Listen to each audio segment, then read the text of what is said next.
Hello students, how are you. आज है हमारा 15 चैप्टर का second part, underground water and karst landscape के बारे में हम पढ़ रहे हैं। और हम आए हुए थे भूमिगत जल का कार्य क्या है, work of underground water, page number 179 पर। तो अपर्दन के अन्य जो साधन हैं हमारे, उनकी तुलना में जो अंडरग्राउंड वाटर है वो इतना ज़्यादा हमारे लिए महत्वपूर्ण नहीं होता। इसका कारण यह है कि भी भूमिगत जल एक निश्चित दिशा में धारा की तरह नहीं बहता और इसमें जो इसका फ्लो है वो भी काफ़ी कम होता है और जल की मात्रा भी इसके अंदर कम होता है। तो उतनी स्पीड इसकी नहीं होती कि वो बड़े मात्रा में अपर्दन करे। तो भूमिगत जल धरातलीय जल की भांति अपर्दन, परिवहन और निक्षेपण तीनों कार्य करता है, लेकिन इसका परिवहन कार्य इतना महत्वपूर्ण नहीं होता क्योंकि हमारे जीवन में इसका जो प्रभाव है वो देखने को नहीं मिलता।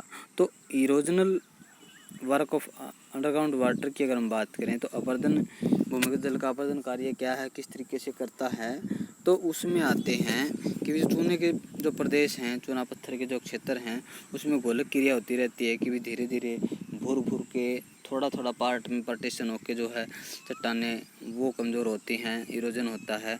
तो उसमें एक आता है आपका लैपीज यानी अवकूट। जब हल्की ढाल वाली जो चूना युक्त चट्टानें हैं उनकी संधियाँ यानी उसके जोड़ जो हैं कार्बन युक्त भूमि जल गत जल उसके अंदर भर जाता है, तो उस संधियों में स्थित जो कैल्शियम कार्बोनेट है उसके कण जो हैं वो घुल जाते हैं। तो इस कारण से वो धीरे धीरे जो दीवार हैं, दरारें हैं, वो चौड़ी हो जाती हैं।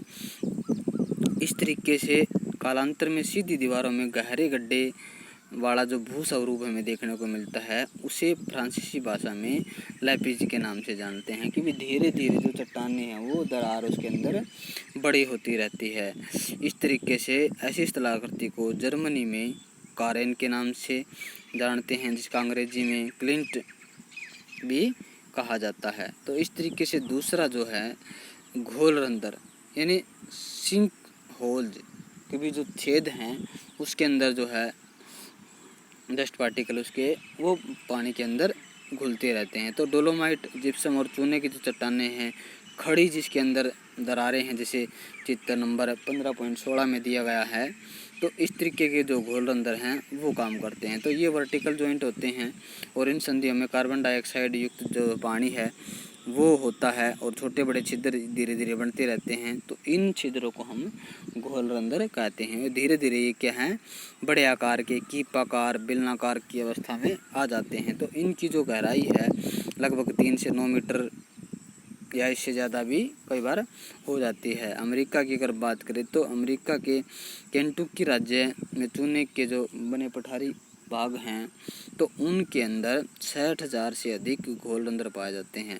जो भारत में ऐसे घोल रंध्र मेघालय की जो चूना पत्थर की जो चट्टानें हैं उसके कुछ हिस्सों में देखने को मिलते हैं। उसके बाद आती है विलय रंध्र, शैलो होल्स। भूमिगत जल की घोल क्रिया द्वारा घोल रंध्र का आकार उत्तरोत्तर बढ़ता जाता है, यानी धीरे धीरे जो है इनका आकार जैसे चित्र नंबर 15.17 में दिखाया गया है, तो इस तरीके से वो बढ़ता रहता है।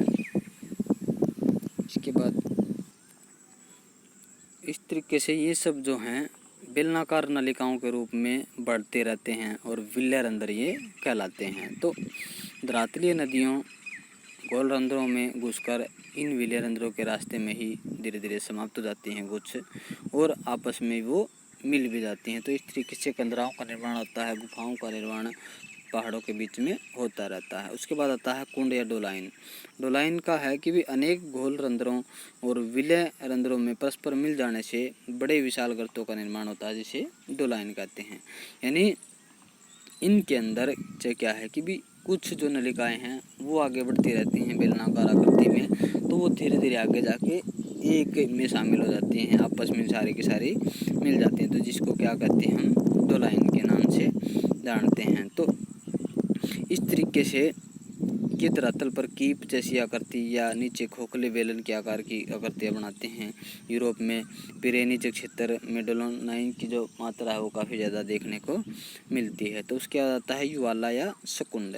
युवाला की बात अगर करें तो भूमिगत जल के पार्श्व का जो अपर्दन है, पिछला जो अपर्दन है, उसके अकॉर्डिंग अनेकों डोलाइनों के बीच की दीवारें घुलकर गिर जाती हैं। यानी बहुत सारे डोलाइन बने होते हैं, आपस में पास होते हैं, बट दीवार के रूप में उनके बीच में बाउंडेशन होती है, तो धीरे धीरे वो बाउंडेशन जो है वो गिर जाती है और सारे के सारे जो युवाला जो डोलाइन है वो आपस में मिल जाते हैं और एक बड़ा जो है आकार इनका हो जाता है। तो इस गर्त का निर्माण होता है जिसे हम क्या कहते हैं, युवाला के नाम से जानते हैं। तो युवाला जो है डोलाइन से बड़ा भी होता है। तो पेनोर की बात करें तो जब युवालाओं में पर्याप्त भूमिगत जल इकट्ठा हो जाता है तो उनके अपर्दन कार्य में तेजी आ जाती है, क्योंकि बहुत सारे जो युवाला हैं, डोलाइन है, वो मिल जाते हैं, युवाला का निर्माण हो जाता है। तो इससे क्या है कि भी सुरंगनुगाओं पर आकृति बनती है जिसे पेनोर के नाम से जानते हैं।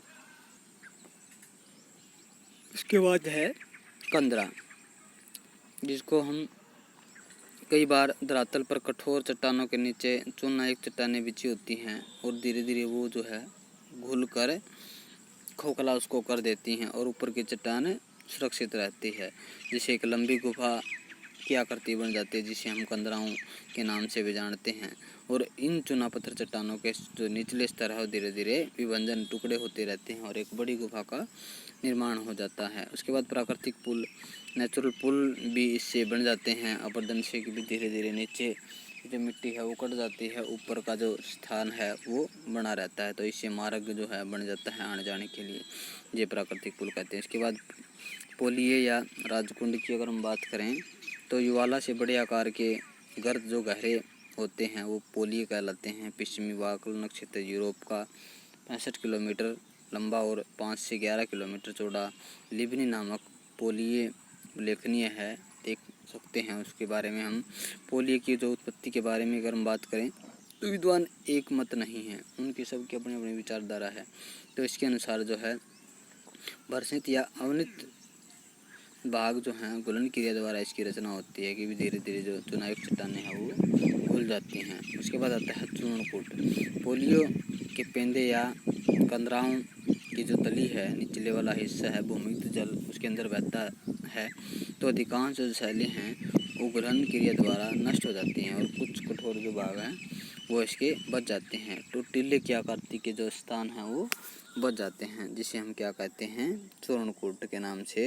या हम्स क्यूबा में जो है मोगोटस और हम्स जो है यूगोस्लाविया में कहा जाता है, फ्रांस में ब्यूट के नाम से इसको जाना जाता है। उसके बाद कास्ट घाटियाँ, असंख्य जो छिद्रयुक्त चूने की प्रदेश में बहता हुआ जल है, निम्न कारण से कास्ट घाटियों का निर्माण करता है। तो धसी हुई जो निवेशिका घाटियाँ है, जैसे जैसे धीरे धीरे वो नीचे खिसक जाती है, पानी जो है नीचे काफ़ी गहरी नीचे छेद के द्वारा चला जाता है, तो इसको हम क्या कहते हैं, सिंक के नाम से जानते हैं। तो लंबी नदियाँ विलीन छिद्र बन जाते हैं और गहराई में पहुंचते रहते हैं। इंडियाना प्रांत में अमेरिका के लास्ट वीवर 13 किलोमीटर धरातल के नीचे बहती है और रेक्का नदी 21 किलोमीटर धरातल के नीचे बहती है। तो ये क्या है, दस्ती निवेशिका के रूप में, कदराओं के रूप में, भूमिगत कदराओं के रूप में जानी जाती हैं। उसके बाद शुष्क घाटी या अंध घाटी की बात करें तो धरातल के ऊपर जिन स्थानों में बहती हैं और नदी का जल भूमिगत जल हो जाता है, तो इस भूमिगत जल को या शुष्क घाटी या क्या है, अंध घाटी के नाम से हम इसको जानते हैं। उसके बाद कास्ट घाटी, अधिकांश जो है अधिक वर्षा के कारण प्रत्येक क्षेत्रों में कुछ नाले हैं, कुछ दूरी पर जा प्रभावित होते रहते हैं और चौरस तल के आकार के, डालों के आकार के या यू का आकार की घाटियाँ इसमें बना देते हैं। तो इसके क्या हम कहते हैं, घोल घाटी के नाम से भी इसको जानते हैं। तो उसके बाद आता है निक्षेपण का कार्य, यानी डिपोजिशनल वर्क क्या है अंडरग्राउंड वाटर का, कि किस तरीके से वो डिपोजिशन करता है।